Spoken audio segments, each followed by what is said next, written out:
Good day, fellow deal makers. Welcome to the Deal Scout. On today's show, we're going to talk about the tipping point of businesses. And when it comes to really scaling a business, is it seven figures, eight figures, nine figures at $100 million? I don't know. Let's have a conversation with someone who's done it. William Day Temple, Day Temple?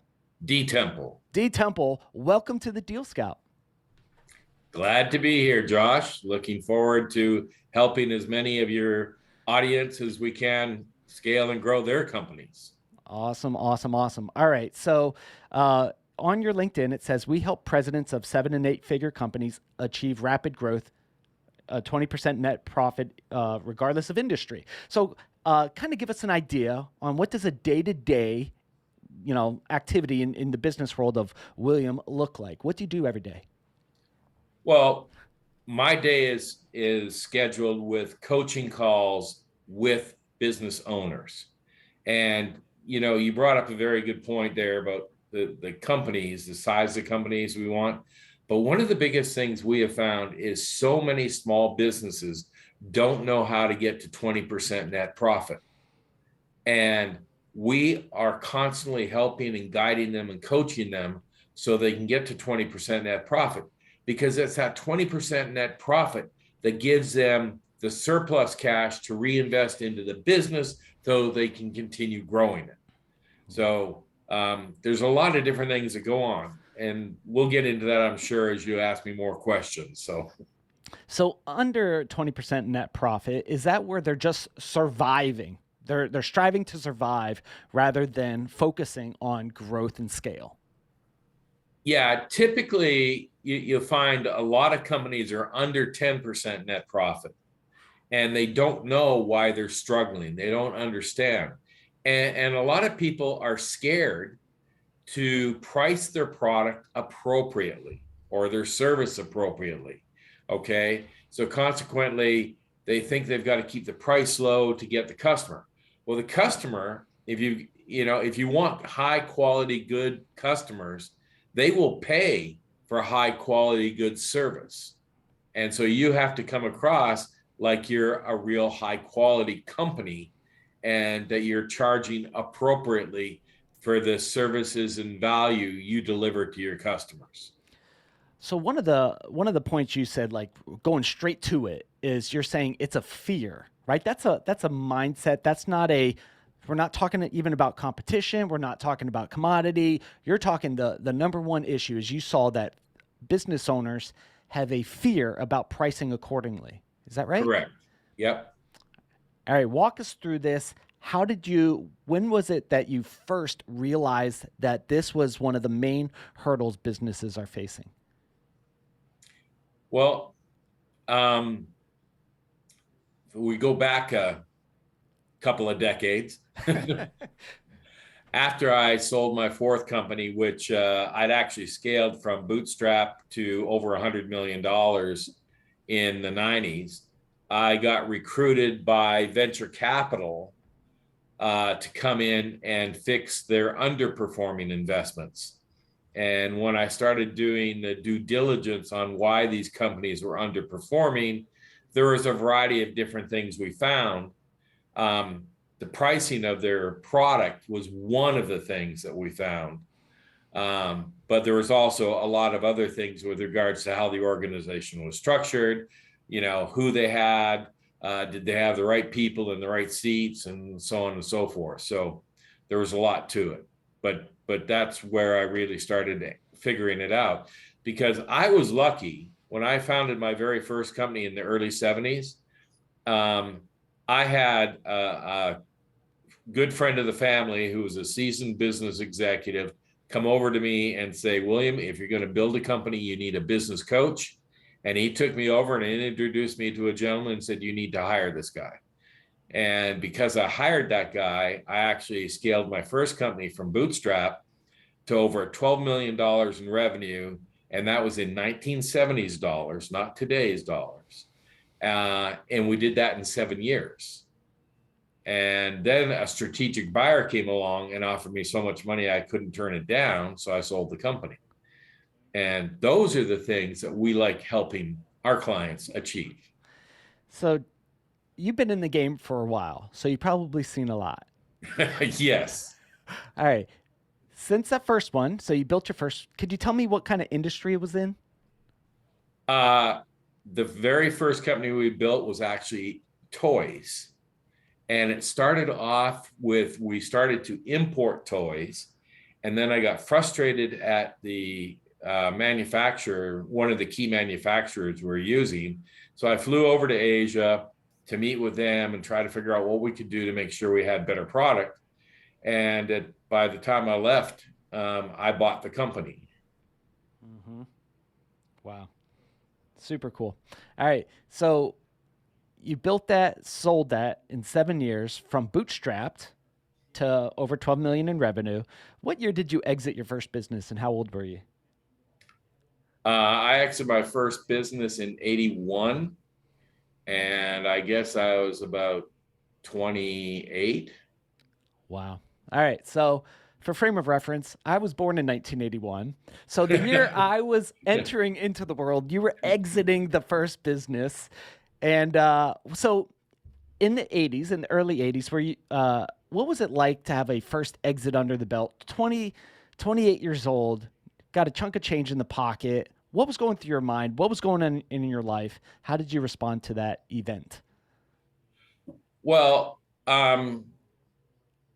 trying to think back and remember that. I mean, like, 40 years it ago, was man. exhilarating and overwhelming and, everything else. And, it took a while for me to realize, okay, because my wife and I we spent probably about 6 months or so just vacationing and doing stuff.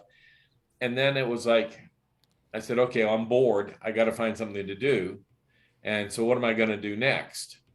And so I started hunting around and looking for the next opportunity.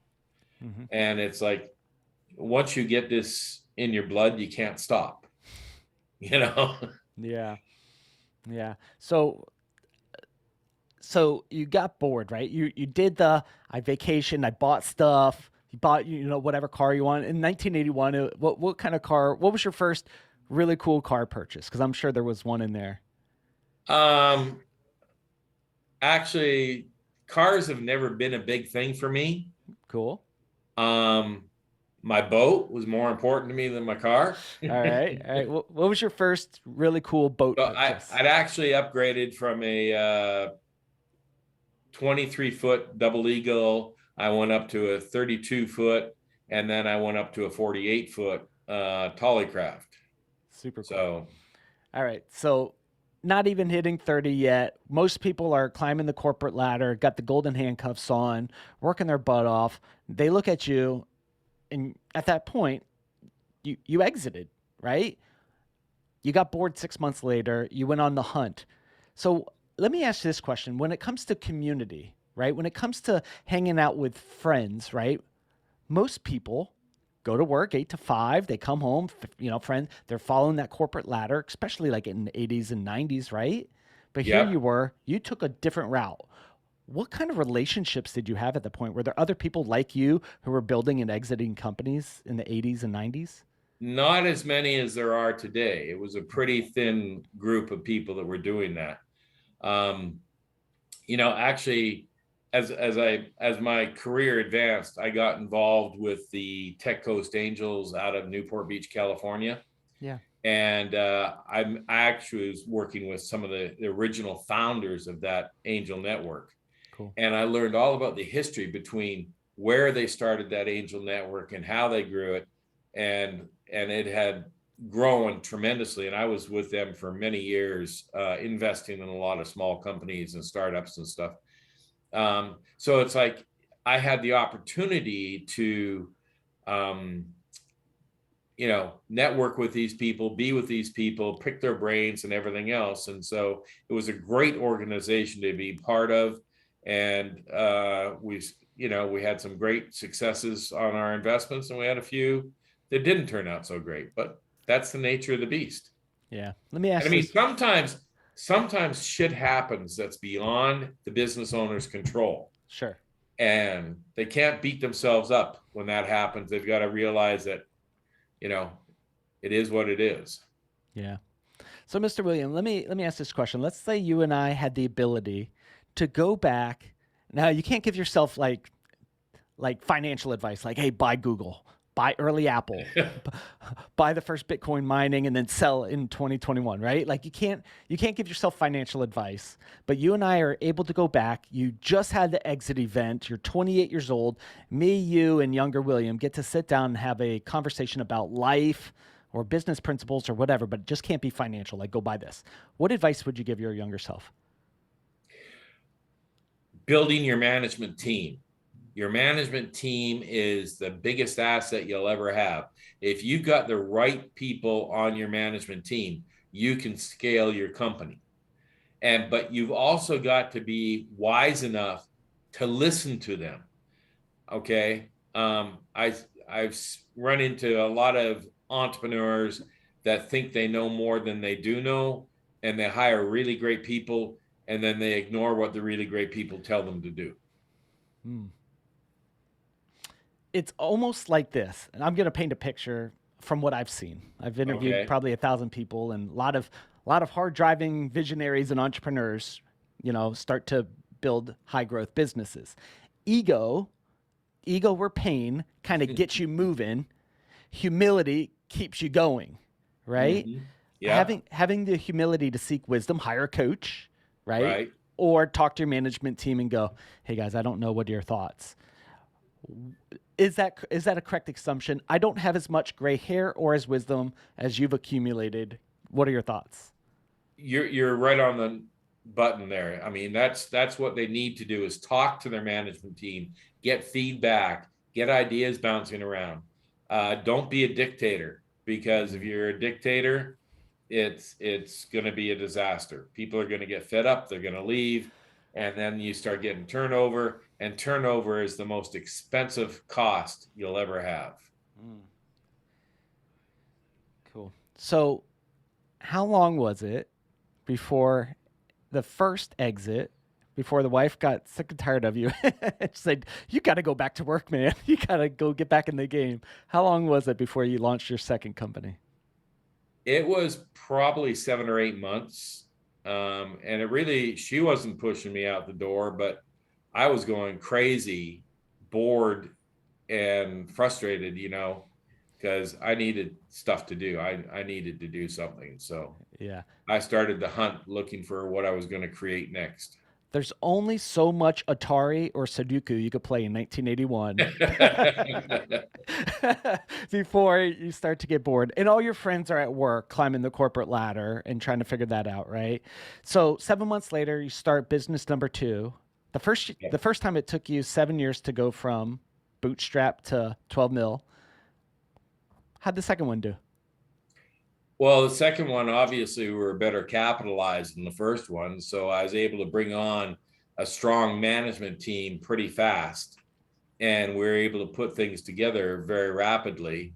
And so we scaled that company even faster than the first company. And but we also, it was probably about 7 years before we got it sold as well.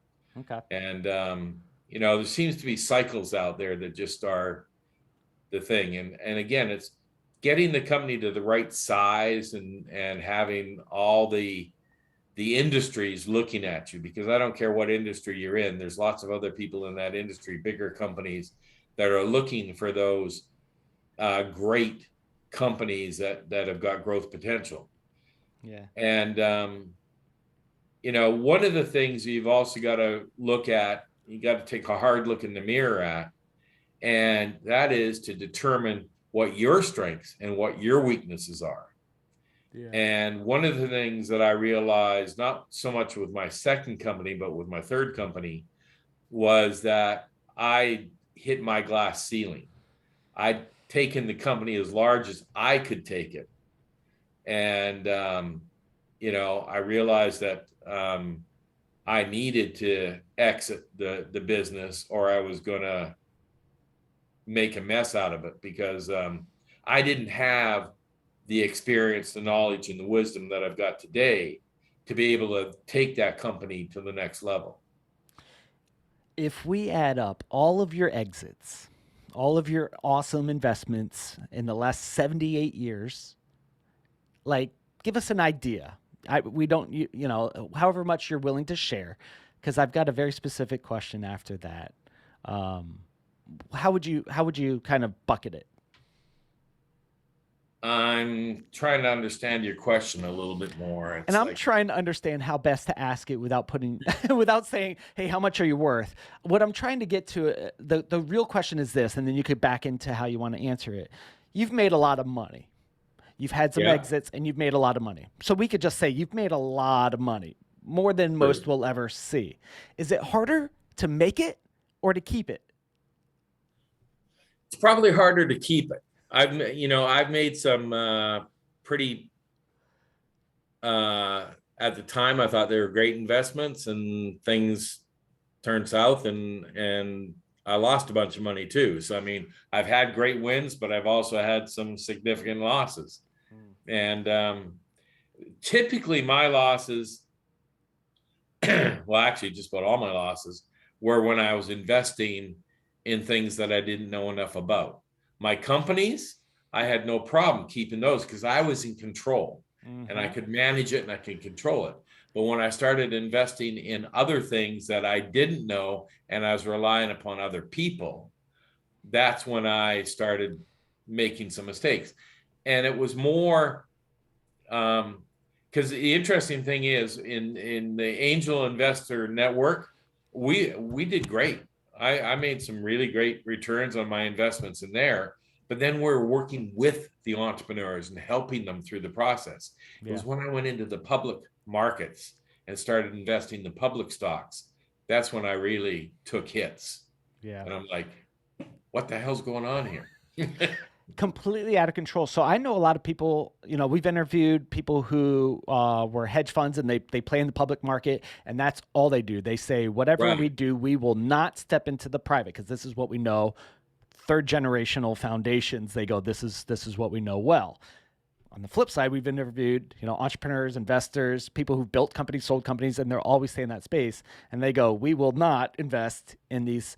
When did you learn that you're like, all right, I got to invest in things that I know and have some level of control? And how old were you? What was the precipice of that decision?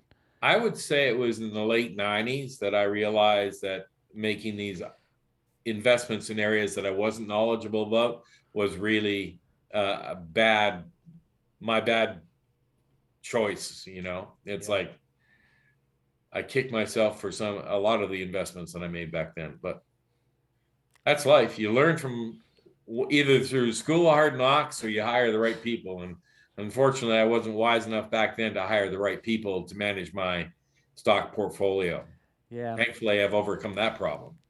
Yeah. So I'm 40 and I'm just learning a lot of hard knock lessons because I was the guy who had to run through the brick wall myself to go, oh yeah, that hurt. Now I'm starting to go, okay, who could I pay, right, to teach me not to do things, you know, because Right. I have bad behavior things because I'm emotionally driven in certain aspects. So I now hire consultants and coaches because I have blind spots. A high driven visionary, I have many, many, many blind spots, probably like most highly visionary people out there. Um, with that, for me, the first step was humility of going, I don't know and I need help. Raise my hand and go, I need help, right? But then once I did that, business went a lot faster.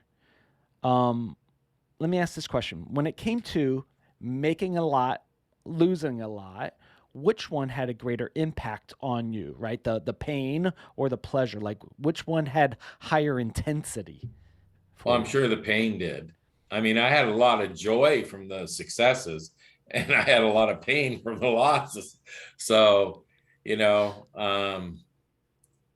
I definitely, and I like how you talk about hiring coaches and stuff, because that's really what I ended up doing. Was I started, getting a hold of people that really understood the public markets, and I hired some people to teach me who I needed to have manage that portfolio, because that was not my field of expertise at all. Right. I mean, I read some of this stuff and it's so far over my head, especially new technologies and all these things, so far over my head. And, like people are like, you're going to miss out on this train. And I'm like, even if I catch the train, I don't know what to do with it. Right. So I try to Right. stay in my lane. And then if I have expendable money or something like it's high risk, I might go, okay, here's a little bit, but my bucket stays here. All right. So I'm 40 and you're now mentoring me, right? So, let's just say we caught up every quarter or something like that, and you were a board of advisors for my holding company, and you're giving me a piece of advice. Step away from business advice. What personal advice do you give to a company that you're advising? If, a young CEO, highly visionary, highly driven, seems to have good moral compass and family values. What kind of advice will you guide them?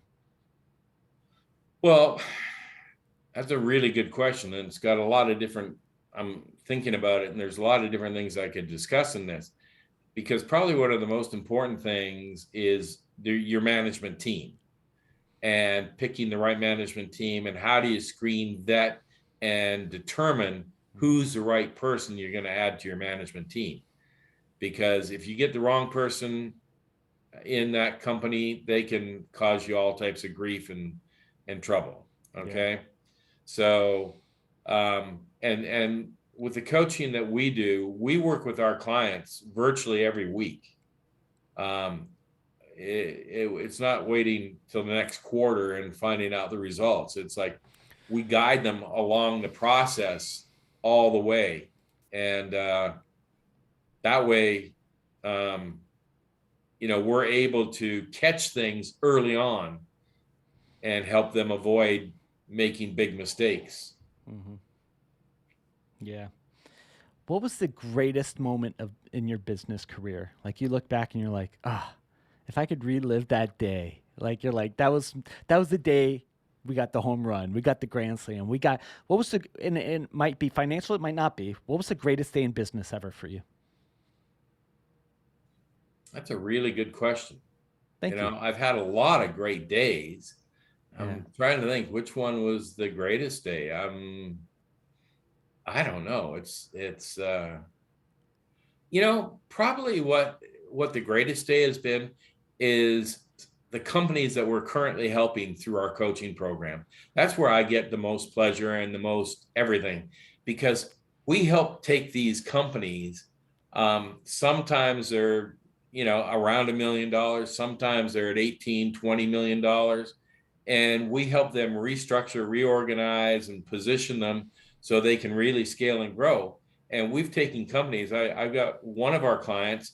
Um, when we started work with him, his net worth was about $250,000. 2 years later, his net worth was $250 million. That's cool. Okay, and on that anniversary day, he actually brought that information to me and said to me, "Do you realize what you've done for me?" And like, I wasn't looking at that side of the coin because I was looking at the business side and the management side and the structure and everything else. Hmm. So it was exhilarating to have him come and tell me what I've done for him. Yeah. What was the scariest? So you've been, in business since the 70s, right? And you've seen a lot of businesses. What was the scariest day in business you've ever experienced? Because you went through recessions. You've been through, I don't know, yeah, you've been through a few wars. You've been through a lot of cycles. What was the scariest day in business for you? Well, the thing is, I'm gonna maybe uh, switch that around a little bit, because there is no decade that goes by that there is not a financial crisis. And people seem to think, oh, everything's going great, and they go out with gusto, trying to do all types of stuff, and they don't realize that there's lots of pitfalls and traps and things going on that we don't understand. I mean, for example, the recent real estate market. I've been saying a year, you better watch that real estate market, because real estate goes up, but it also goes down. Mm. And we're starting to see some of the crap that's going to be happening in the real estate market. But it's the same thing in any industry, in any business. So, You've got to be very, very cautious.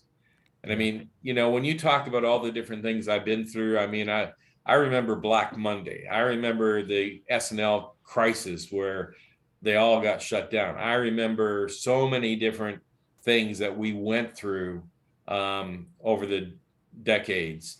And there has never been one single decade go by where you haven't been hammered, and oftentimes out of left field where you never saw it coming. And so if you're not prepared, and see, like, here's another tidbit I work with all my clients on, is I always want them to have, excuse me, a minimum of 180 days operating cash in their bank, so that if all revenue stopped, they can pay every bill that they've got, keep every person employed, everything going on for that 180-day cycle, because there's you will come out of it. And of course, you've got all types of options and abilities. So Yeah. keeping good cash reserves is incredibly important. Yeah.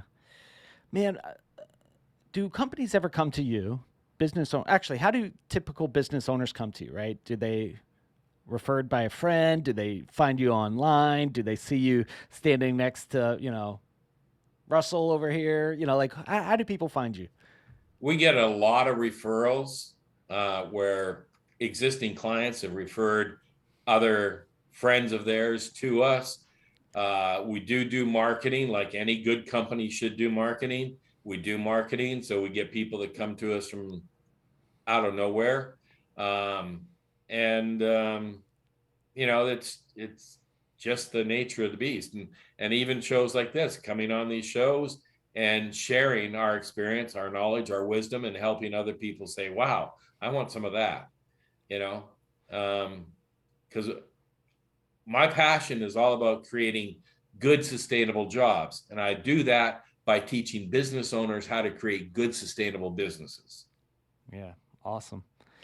Out of all the people you've worked with, like what is someone that you've because you've worked with some pretty cool people. I'm looking at some pictures and I'm looking through your history and you out of all the people you've met, who did you most aspire or like when you connected with them, you're like, I wish I could spend more or have them mentor me or is there anybody out there that you're like, this is a sage that I want to learn from?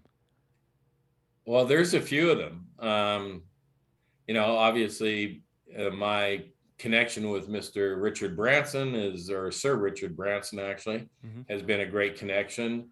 There's other people out there that we've done a lot of stuff with um, from various fields. So yeah, I've got a pretty substantial Rolodex, and I've got some very high net worth people in it. As a matter of fact, I'm getting close to completing my newest book right now. Cool. And my newest book, we haven't decided on the final title yet, but the title we're working on is You Can Build a Nine-Figure Company. And the subtitle is With Lessons from 16 Founders of Nine-Figure Companies. Yeah. And the caveat on that is out of those 16 founders, 14 of them are billionaires today, and two of them are well on their path to becoming billionaires. So, I mean, those are the type of people I network and deal with on a regular basis. Yeah. Okay. And none of these people are public. Yeah. They're all privately owned businesses. Mm, super And, cool. you know, that's another very interesting thing. If you start doing the research and study, uh, you'll find that there's a lot of privately held companies out there that are worth over $1 billion. But because they're not public, there's not a lot of stuff going on out there in the world. And then people don't know how big they really are. Yeah. Yeah, that's interesting. So I think that's super fascinating, right? Like, because you could talk about, all right, I built a company and I did an IPO, right? I went to the public market and of course I had a big payday, right? But from these organizations, privately held companies, there's a lot to learn because their exits weren't to the public market, right? In these 16 stories, right? These 16 entrepreneurs that you're asking wisdom and you're pulling these golden nuggets and such. when you were talking with them and sharing their stories, what's one that really came out to you and you're like, wow, I thought I figured this out, but it really surprised me. And that's something that I need to learn in my next business Uh, journey. I think I got so many golden nuggets out of doing those interviews. I'm not sure where to start. Um, I'm trying to remember the name of the guy right now. He's got this job. I'm trying to remember the name of his company, but he has a timeshare business, and he's actually the third largest timeshare company in the world, and is Wow. privately held, not publicly traded. And it competes against Marriott and Hilton and that, and he's just got an incredible business there. And if you know the story from where he started, it's very fascinating what all the crap that he went through before that company actually started going and growing and taking off and that. And everybody's got a lot of trials and tribulations that they go through before they become a success. Yeah. Man, I got so many questions I want to ask you, William, just about life and about wisdom when it comes to achieving that much. See, I grew up on a construction site, and the only way that I was exposed to higher, I grew up in construction. I mean, swinging hammers, scraping paint, digging footers in Florida, right? Like in the hot sun. So for conversations about wealth, generational wealth, building and scaling. Like I was my dad's only and longest employee, right? So um, these kind of things I'm learning now in my 40s, building my own companies, building my teams. I'm learning through interviews and with people like you. So when it comes to life tribulations, challenges, growth mindset, that fear of pricing accordingly, the fear of hiring a coach and overcoming that, hiring high level management team rather than the lowest, how can I get this done for the cheapest and whatever, right? There's a lot of fears and mindset things that business owners have to overcome. What was the hardest one for you to overcome? And then as you're sharing with me, what what are some wisdom nuggets that you can knight me with and send me off to the world of business?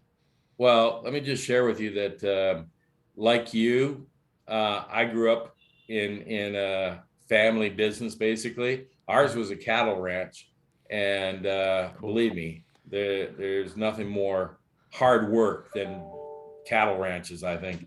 But getting away from that and back to your question, um, you know, the biggest thing is if you've got a good business coach, you're when you run into things that you're scared of, that you've got fear of, you've got somebody you can talk to and say, geez, I'd love to do this, but is it the right move for me? Is it the way we should be doing things? Mm. And I we're able to help people through that stuff. I want people to achieve great success, and that's one of the reasons why with our coaching program, we don't charge by the hour. We have a flat rate fee, and our goal is to help the company scale and grow. It's not about us making a ton of money, because I've got enough money that I don't need um, a lot. But I also learned over the decades that if people don't pay you for your experience, knowledge, and wisdom, they don't respect you and they don't follow your advice. So Yeah. we require everybody to pay. I find, and that one of my first fitness companies, technology company, my goal was for everybody, for it to be free for the people, right? What I found is helping people lose weight and get in shape. When people paid, even if it was little, they had better results. The Right. same program, as soon as they had to take out their wallet and give something or lose something, that's when they got true results. People pay attention when they pay, I find. Well, I consider it an investment. When they're Yeah. actually investing in themselves, Yeah. that's when they get better results. What's a what's a goal for you, right? So you've already made enough. You're like, I really don't need to work. So what kind of goals keep you driven forward? Is there a milestone, a certain amount of companies, a certain dollar, for other people? What drives you every day? What we actually track is the number of jobs we help create through all the companies we're working with. My goal is I would like to get to the 1,000,000 job creation level. And once I get there, I'm probably going to set a new milestone to go to 5 million jobs, Yeah. because as I said, that's my real passion. I mean, this country, um, unfortunately, they shipped a lot of jobs overseas. And so now I'm trying to do things that are going to help us create good, sustainable jobs right here in the United States. Super cool. As you're going through this process, there's a business out there and they're going, you know what? I would love to have a conversation with a coach or someone who's been there, done that, and maybe could give some insights, show me my blind spots and help me grow. I want to grow. I want to have an exit. I want to go further and faster, but I want to do it with wisdom. What's a good place for people to connect with you and do a deal with you? Well, they need to go to our website, which is number 9figurecompany.com. And there's a ton of information on there. They can watch some videos, they can watch different things, they can listen to some of our things, and they can get more comfortable with what we do and how we do it. And then they can turn around and contact our staff and schedule a call with me, and I'll be happy to talk to anybody and help them understand what it is they really want to achieve. You know, because I love helping companies scale and grow. That's all. Yeah. What do you do for fun other than helping companies build, scale, and grow? I've got 4 grandchildren and my 2 children, and then I've got my family, and my family's I'm very close with all my family.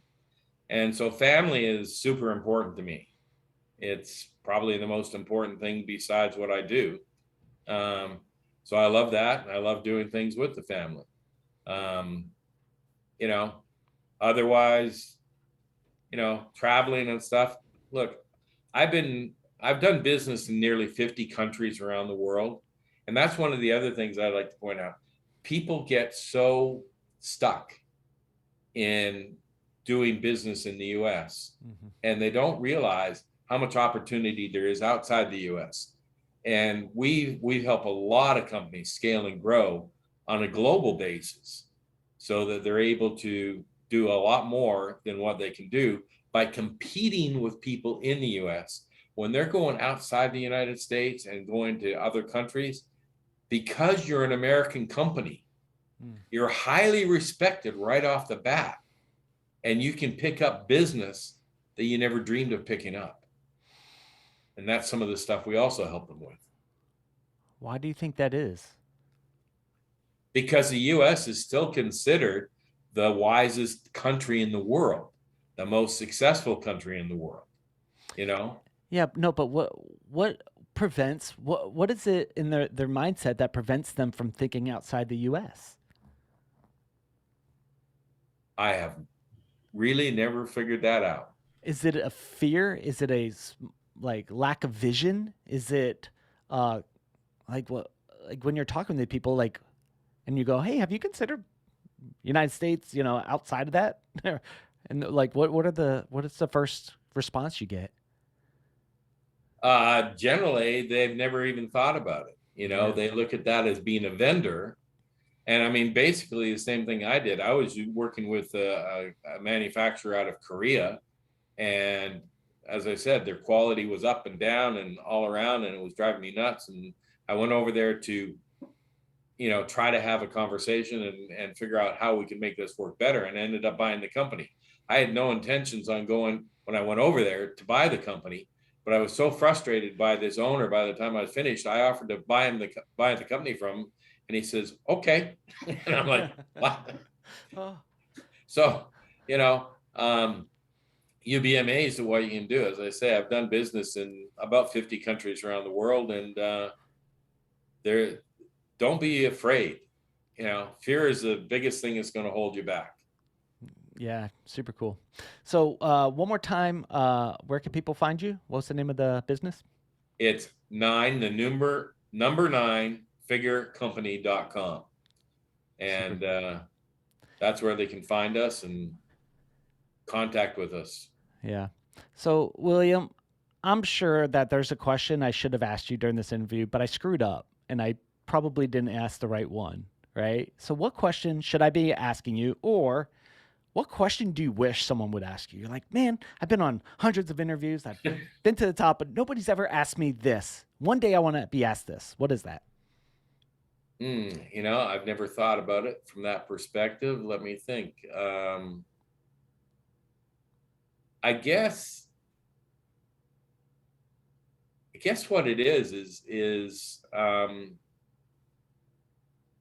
what is the most important thing in your life? Is it your business, or is there something else that's the most important thing in your life? Because I mean, I love my company. I love what I'm doing in my company, but my family and all the other stuff that we do, um, those are far more important than what I do in business. Has it always been that way, or did you have to learn the hard way? We have been a very, very close knit family from when I was very young. So for me, it's been that. And it's interesting because all my siblings still live in the same geographical area that we grew up in. But I've actually lived in 6 countries on 3 continents, and I've done business in nearly 50 countries. And, I've been all over the world doing just all types of things. And they all look at me and try to figure out what made me do what I'm doing, you know? Yeah. Where's your favorite place to live? Out of all the places you've ever been, if you could pick one to live, and let's just say the world is not crazy, right? Let's just say before the world went absolutely nuts, where was your favorite place to live? I still love Southern California better than any other place in the world. Yeah. And I hear all these people complaining about the taxes in California and stuff. And I tell them, you know what? The pendulum swings. Right now, the pendulum's way up and the taxes are way up. It's not going to be long before some government's going to come in and drive the taxes down so they can get elected into the country. But what's most important is California at the turn of the century was the ninth largest economy in the world. Now, I'd seen California go through growth through the 70s, the 80s, the 90s. And today, I actually was the summer of 2019, California was ranked the 5th largest economy in the world. Wow. Okay. And people don't understand. They need to do research and dig down on things. And because California is the 5th largest economy in the world, there is so much business that goes on in California. And Californians have a different attitude towards entrepreneurs. They will help you more than they will in other states and other places. We moved out to Florida to help my wife's parents because they were getting up in age and various things.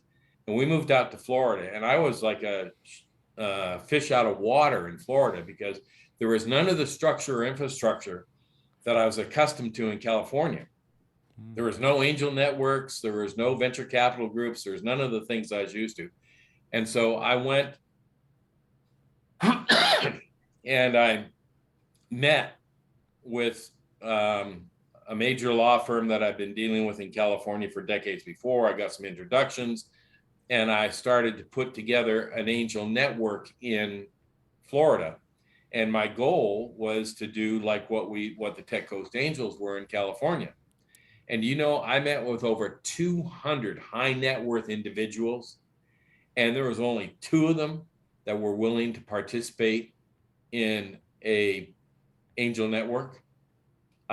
It boggled my mind. And then I got pulled aside one day by one of these people, and I was told, look, you don't understand. We have these old boy networks here in the Southeast. And if you're not part of an old boy network, you're not going to get anything done.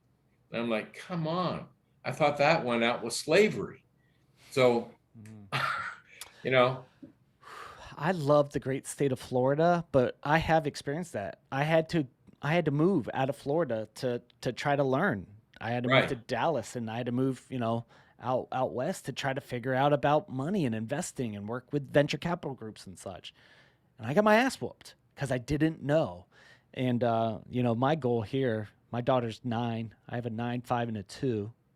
My goal is, Congratulations. thanks, man. It's amazing. My goal here is that I start building that ecosystem here, so that way, when she does, my kids do, if they do want to be entrepreneurs, they don't have to go chase capital to the West Coast, or Oh even no, the you mid. need to let them go chase capital.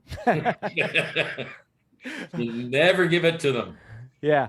Oh yeah. No, I want them to earn it, but I don't want them to have to go out there. I want them to go in their backyard and go, "Hey, Bob or Sally, you guys are angel investors. My dad taught me how to pitch to you. Could I ask you for money?" Right? That's the goal. They don't have to travel Well, that's for it. fine. Yeah. But when that time comes, I'll have them come talk with you, and you could give them some guidance. Okay. Sure thing. Awesome. Awesome. William, thanks for coming on the show. I really appreciate it. Fellow deal makers in the audience, as always, reach out to our guests if what they're saying, resonates with you. If you'd like to learn more, all their contact information will be in the show notes below. This is the mission and purpose of the show, is to connect with deal makers, to learn, to get some wisdom, guidance, and then connect deals and deal makers together. All right, so let's keep that going. And if you have a deal that you're working on and you want to come talk about it on the show, head over to thedealscout.com, fill out a quick form, maybe get you on the show next to talk about your deal. Till then, we'll talk to you all on the next episode. Bye, everybody.